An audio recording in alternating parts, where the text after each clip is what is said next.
اسلام میں شراب نوشی کا کیا حکم ہے؟ اسلام دین فطرت ہے جو اپنے ماننے والوں کو پاکیزگی، عفت و پاک دامنی، شرم و حیا اور راست گوئی جیسی اعلیٰ صفات سے متصف اور مزین دیکھنا چاہتا ہے۔ اس کے مقابلے میں بے شرمی، بے حیائی، بے عقلی، بدگوئی اور بے راہ روی جیسی ملعون عادات سے بچنے کا حکم اور امر کرتا ہے۔ مطلوب صفات کی نشو نما اور ممنوع کہ سد و باب کے لیے اسلام نے ہر اس چیز کے کھانے پینے اور استعمال کی اجازت دی ہے جو حلال، طیب، پاکیزہ اور صاف ستھری ہو، جس کے استعمال سے صحت، قوت، طاقت، فرحت اور جسمانی ضروریات پوری ہوتی ہوں اور کردار اور اخلاق جیسے عمدہ خصال بنتے اور سنورتے ہوں۔ اس کے برعکس ہر اس چیز کے برتنے اور استعمال سے منع کیا ہے جس سے صحت ایمانی اور صحت جسمانی کی خرابی، عقل و شعور جیسی نعمت کا زوال اور تہذیب و اخلاق جیسے اعلیٰ اوصاف کے بگڑنے یا بدلنے کا اندیشہ اور شائبہ تک پایا جاتا ہو۔ قرآن کریم اور سنت نبویہ کے مطابق اور صحابہ کرام کی تصریحات سے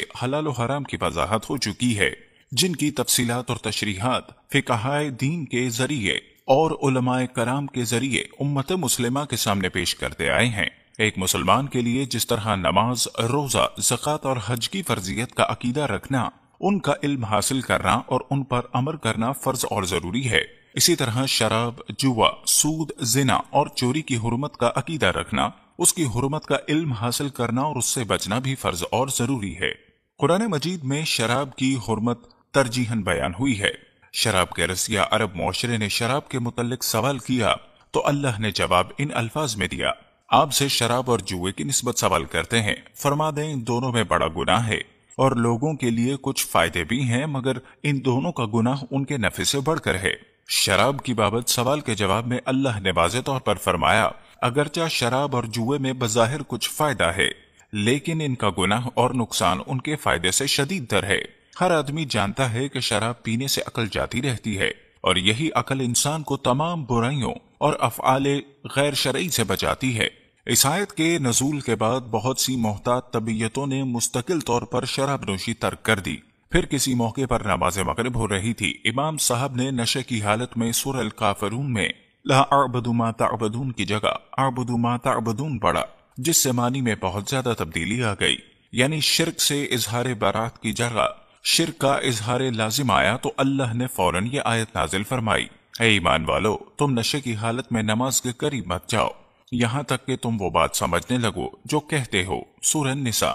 اس آیت سے بھی شراب کی ناپسندیدگی کا اظہار ہوتا ہے، اس لیے یہ دوسرا حکم نازل ہونے کے بعد بہت سے حضرات صحابہ نے بالکل شراب نوشی ترک کر دی، اور بہت سو نے نماز عصر اور نماز مغرب کے بعد شراب پینا اس لیے چھوڑ دیا کہ ان نمازوں کے اوقات قریب قریب ہیں۔ اس آیت کے نزول کے بعد اشارتاً یہی معلوم ہوتا تھا کہ ان قریب شراب کی حرمت کا قطعی حکم نازل ہونے والا ہے۔ اس عرصہ میں حضرت عمر رضی اللہ تعالیٰ عنہ سے یہ دعا بھی منقول ہے: اے اللہ، شراب کے بارے میں فیصلہ کن حکم نازل فرما دے۔ تیسرے مرحلے پر سورہ مائدہ میں نہایت مؤثر انداز میں شراب کی حرمت بیان کی گئی۔ شراب کی حرمت کے بیان کا انداز ایسا جامع ہے کہ کسی حرام اور ممنوع چیز کی حرمت کا اعلان اتنی جامعیت کے ساتھ نہیں کیا گیا۔ ساتھ ہی ساتھ حرمت کی علت و حکمت دینی اور دنیاوی ہر دو پہلو سے بیان فرما دی گئی۔ چنانچہ ارشاد ہے: اے ایمان والو، بے شک شراب اور جوا اور عبادت کے لیے نصب کیے گئے بت اور قسمت معلوم کرنے کے لیے فال کے تیر سب ناپاک شیطانی کام ہیں،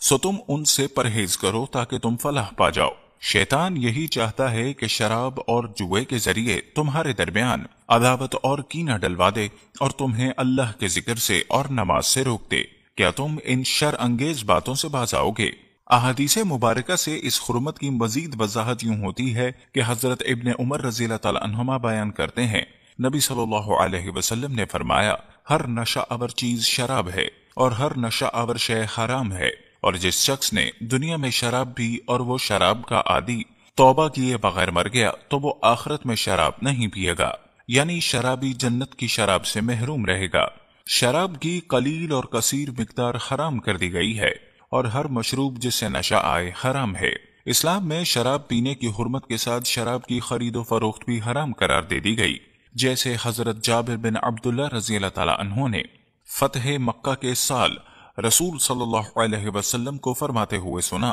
جب آپ صلی اللہ علیہ وسلم مکہ مکرمہ میں تھے، اللہ اور اس کے رسول نے شراب، مردار، خنزیر اور بتوں کی بے کو حرام قرار دے دیا۔ مذکورہ تصریحات سے واضح ہوتا ہے کہ اسلام کی نظر میں شراب نوشی، شراب فروشی قطعاً حرام ہے، اس سے اجتناب لازم ہے۔